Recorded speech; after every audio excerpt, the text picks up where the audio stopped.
আজকে দুপুরবেলা লাঞ্চে আছে অনেক কিছু। এখানে আছে আলু আর মেথি দিয়ে শাক ভাজা, আর এখানে মা রান্না করেছে ফুলকপি দিয়ে আলু দিয়ে তরকারি আর মটরশুঁটি। আর এখানে আছে এদিকে গিয়ে বড়ি আছে, এর মধ্যে শিম আছে, মূলো আছে, শীতের সবজি। আর তারপর আমি এখানে রান্না করে নিয়েছি চিংড়ি মাছের মালাইকারি। ঠিক আছে, তো বাবু মা খেয়ে বললো মালাইকারিটা খুব ভালো হয়েছে। তো এখন আমি খাবো, খেয়ে বলবো তোমাদের, সত্যি সত্যি বলবো কেমন হয়েছে। আমি এতগুলো কিছু বাদ দিয়ে সবচেয়ে প্রিয় যেটা আমার চিংড়ি মাছ, সেটা আমি আগে খাবো। ঠিক আছে,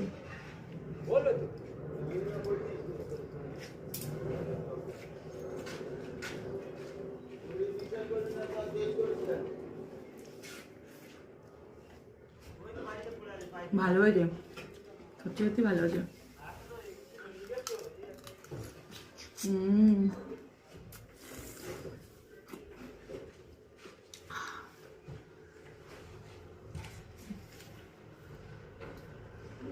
দারুণ হয়েছে, দারুণ লাগলো। আমি তো খেতে খেতে কথাই বলতে পারছি না। ভীষণ প্রিয় একটা মাছ এটা আমার।